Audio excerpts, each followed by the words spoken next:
Who are you? To begin with, we're not what you'd call human.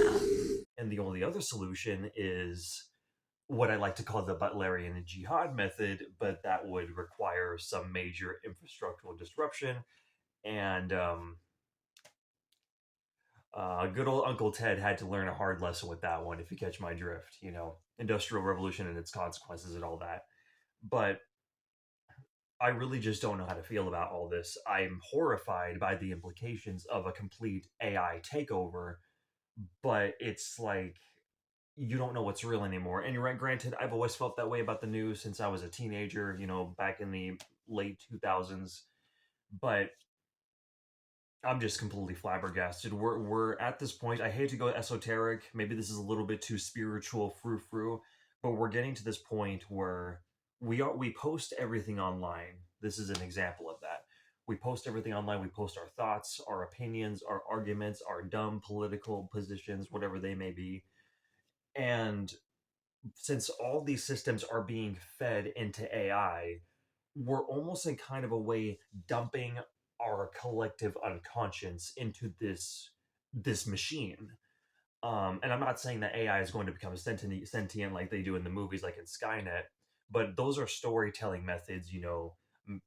Terminator, Metal Gear Solid 2, or even Call of Duty Black Ops 2, which is frighteningly scary to what's happening today.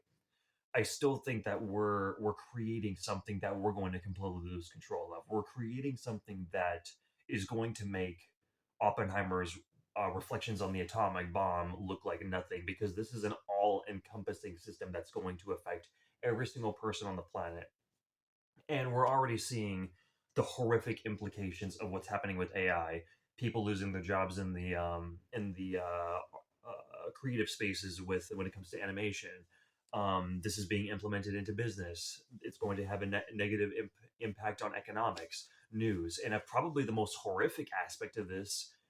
There's evidence now that artificial intelligence is being used to create CSAM. It has to do with children. I'm not talking about that stuff here. But the thing is, everything when it comes to AI is fed by things that are made by humans. So that means that there are people out there who are feeding artificial intelligence this illegal material, I would say. And this is terrifying. So I really just don't really know how to feel about this. Like, what are your guys' thoughts? Maybe you guys could talk about it in the comment section. This video is going on maybe a little bit too long. I just wanted to rant. It's something that's been on my mind. I was watching a YouTube video about it, and I've been reading articles about this for months. So let me know your thoughts.